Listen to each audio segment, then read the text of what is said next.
Van না, এই ভ্যানেই ওকে মাগুরা নিয়ে যাওয়া হয়েছিল। হ্যাঁ, এই যে এই জায়গাতে ওরা নিয়ে আইছিল, এই জায়গাতে মাগুরা যা চাবে আমু তাই চাবো, সবাই ফাঁসি চায়, আমু ফাঁসি চাবো। মেয়েটার অবস্থা খারাপ ছিল, হাত মাত মনে করেন যে শীত খেয়ে চলে আসছিল। আপনি যেভাবে বলেন যে কি হয়েছিল আপা? বাহ, টমেটো দিয়ে রান্না করতেছেন আপা, কি দেখছেন? আমি কিছু দেখিনি, আমরা যেদিন আসছি সেই দিনই মনে হচ্ছে নাকি প্রথম দিন না, প্রথম রোজা। হ্যাঁ, যেদিন আমরা আসছি সেদিনকে দেখলাম ভালোই, কিন্তু আমরা এটা জানি না যে কিরকম তা জানি না, কিন্তু আমরা এখানে বাড়ি করি থুয়ে, মানে আমি 1 মাস ভাড়া ছিলাম, থাকি এই জায়গায় বাড়ি করছি, করে দিয়ে চলে গেছি। এই 1 বছর পরে মনে করে আমি আসি, আজকে আসি, সকালে আসি, বিকেলে চলে যাই। আচ্ছা, বিকেলে আসি চলে যাই। তো এখন মনে করেন যে আমি ওই দিন আসছি, দেখলাম খুব ভালো, কিন্তু পরের দিন সকালে আমরা কাজ করতেছি, হঠাৎ করে দেখি কি মেলা মানুষ, আমরা এখানেই দাঁড়াই দেখলাম এই অবস্থা।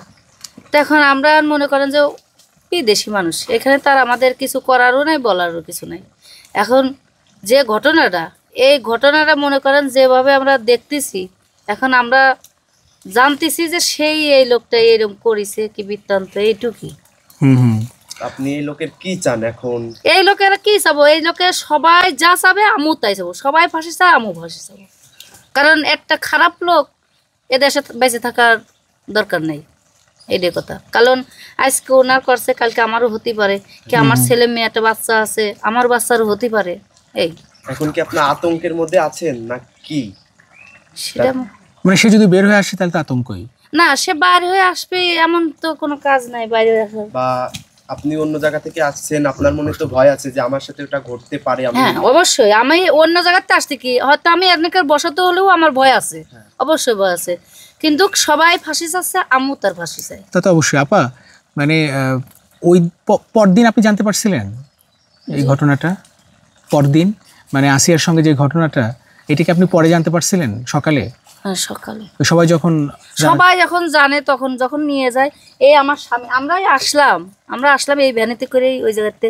আমি বললাম একটা মানুষ মরে যাচ্ছে, কিন্তু আমরা তো এই তদন্ত জানিনি। আচ্ছা, পরে সব একটু এক এক করে করতে শুনতে এই ভ্যানেই মনে করেন ওই নিয়ে গেছিল। ও আচ্ছা, এই ভ্যানেই। আচ্ছা আচ্ছা, ভ্যানে নিয়ে যাওয়া হয়। আচ্ছা, তো মানে কি দেখলেন? ওর চেহারাটা কেমন দেখছিলেন, বা শরীরটা কেমন? কাটাটা আঘাতের চিহ্ন ছিল। হ্যাঁ, কি মানে কি রকম দেখছিলেন ওকে, আসিয়াকে? মানে অতটা তো আমি কাছে যেয়ে দেখিনি। আচ্ছা, কাছে যেয়ে দেখিনি, এমনি শুনছি যে এরকম, কিন্তু কাছে যেয়ে আমরা দেখিনি। আচ্ছা, কারণ আমরা উত্তেজ হয়ে আইসি, একদিন ওই কুষ্টিয়াতে আইসি, বুঝছেন, কিন্তু আমরা এখন মনে করেন যে কারণ আমরা টিভিতে দেখতেছি কত রকমের, কত জনের কত সমস্যা। এই বাড়িতে কতদিন আপনি? আমি এই বাড়িতে আছি 3 দিন। আমি পরশু দিনকে যেদিন এই ঘটনা হয়েছে তার আগের দিন হচ্ছে লোক আমরা রাইতে আইছি। না না, আগে থেকেই তো থাকেন? না না, কিন্তু চলে যান আবার আসেন এমন তো? সেটাই বলছি, না আমাদের ওইখানে স্থান ওই জায়গায়, আর এখানে মনে করেন বাড়ি করছেন। একটু বলছি, আপনি যখন এখানে থাকতেন মাঝে মাঝে, হিটু শেখের বাসা ওইটা, ও কি অন্যান্য মেয়েদের সাথে এই ধরনের ডিস্টার্ব করতে কিনা, চোখে পড়ছে কিনা, বা আপনাকে কোনো খারাপ দৃষ্টি তাকাইছে কিনা? সে তারা আমরা মামা ডাকছি, যেরকম আপনি আমার ভাই করছেন, বোন আপা করছেন, ওরকম তারা মামা ডাকছে, কিন্তু এই যে আমার এই ঘটগুলো তারা দিছে।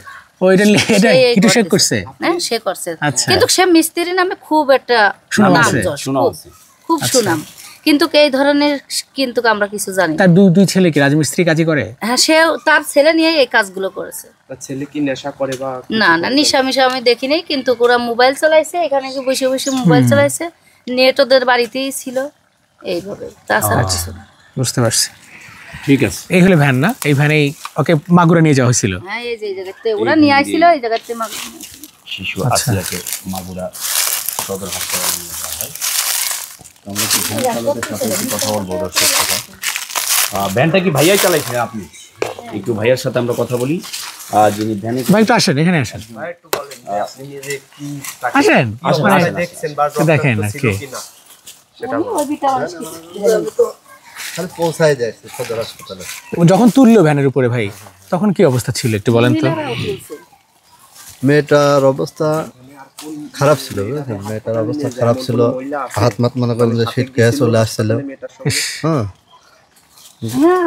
এরকমই দেখে হাসপাতালে যাওয়ার পরে গলায় দাগ ছিল, এটুকু দেখতে পারছি। জ্ঞান কি ছিল? না না, জ্ঞান ছিল না, জ্ঞান ছিল না। আমি মনে করেন সদর হাসপাতালে ইমার্জেন্সি যেখানে রোগী দেখাশোনা করে ওখানে নিয়ে গেলাম, নিয়ে যে ডাক্তারে দেখলো, দেখার পরে 4 তলায় যত সম্ভব নিয়ে গেল, নেওয়ার পরে আমি ওখান থেকে চলে আসি। ও মানে আপনার কাজ ছিল শুধু পৌঁছায় দেওয়া, হ্যাঁ হ্যাঁ, তারপরে ওরা যা খুশি করুক। আচ্ছা, না আপনি প্রতিবেশী হিসেবে আপনার দায়িত্ব পালন করছেন। ভ্যানে করে নিয়ে যায়। সাথে কে ছিল আর ওই ভ্যানে কে ছিল? আসিয়ার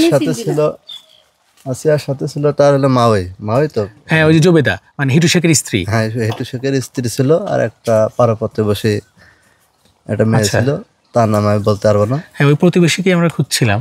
আচ্ছা আচ্ছা, আর কেউ ছিল না তার আত্মীয় স্বজন? মানে আপনি যতক্ষণ পর্যন্ত নিয়ে গেছেন ওর কোনো সেন্স নাই? দুইজন ছিল, তার কোনো হুঁশ ছিল না। হুঁশ ছিল না? এমনি কি ব্লিডিং হচ্ছিল? রক্ত বেরোচ্ছিল? না, গাড়ি বাড়ি নিয়ে গেছে এরকম কিছু আমি পাইনি। আচ্ছা, রক্ত এগুলো কোনো কিছু পান নাই? না না। আচ্ছা ঠিক আছে। গাড়ি পার কোনো বিল্ডিং হয়নি। আচ্ছা আচ্ছা। ভাইয়ের নাম? আমার নাম রুবেল শেখ। ওকে, জি। আপনারা সবাই শেখ বংশ নাকি সবাই? হ্যাঁ। এখানে সবাই শেখ, হিটু শেখ?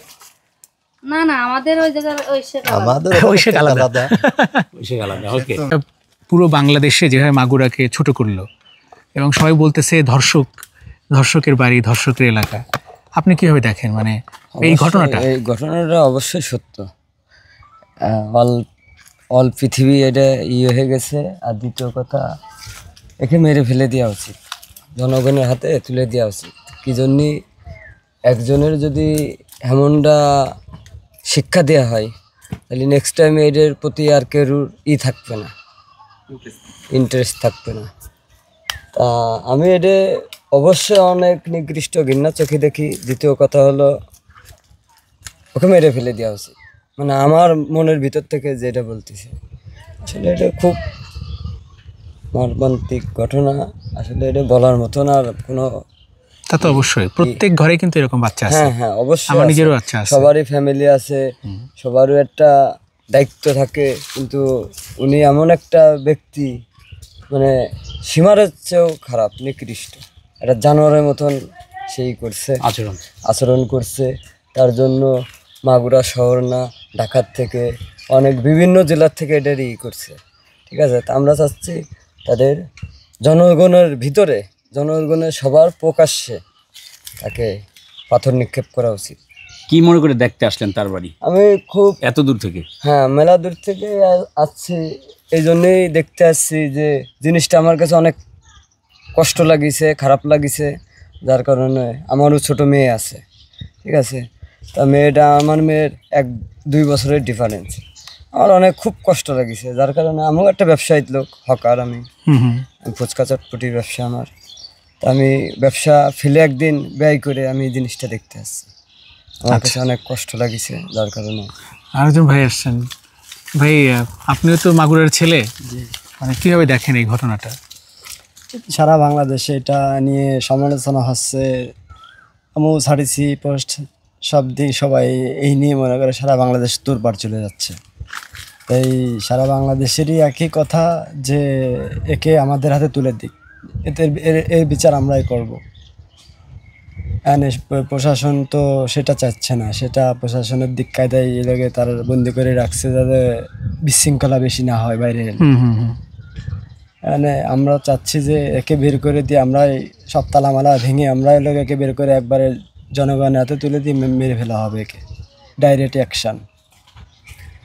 মানে এরকম যেন আসলে যাতে বাংলাদেশ বোঝে, ধর্ষক করতে গেলেও মানুষের বিবেকের কাছে বাধা দেবে না, আরে এটা করলে মারা গেছি, আমরা একটু পিছিয়ে যাই, যাতে মানুষ ভয় পাক, আমরাও চাই। মানে শাস্তিটা যেন ভয় পায়, ভয়াবহ শাস্তিটা এমন ভয়াবহ হবে, লোকজন এটা শুনতেই ভয় পাবে। রাইট। আপনি যখন শুনলেন বা ফেসবুকে বা বিভিন্ন টেলিভিশনে বা নিউজে দেখলেন, তখন কেমন লাগছিল ভাই? এটা তো কষ্টের ব্যাপার, এটা তো দেখতেও খুব খারাপ লাগে। এই মেয়েটা যে সবাই 8 বছরের মেয়েটা, সবাই সারা বাংলাদেশের ছবি ছাড়িয়ে দিচ্ছে, যেহেতু এর তো পরবর্তীতে বিয়ে হবে, যদি বেঁচে থাকে এর একটা কালারিং, সারা জীবনের মতো একটা কালারিং। অবশ্যই, সেটাই ঠিক আছে ভাই।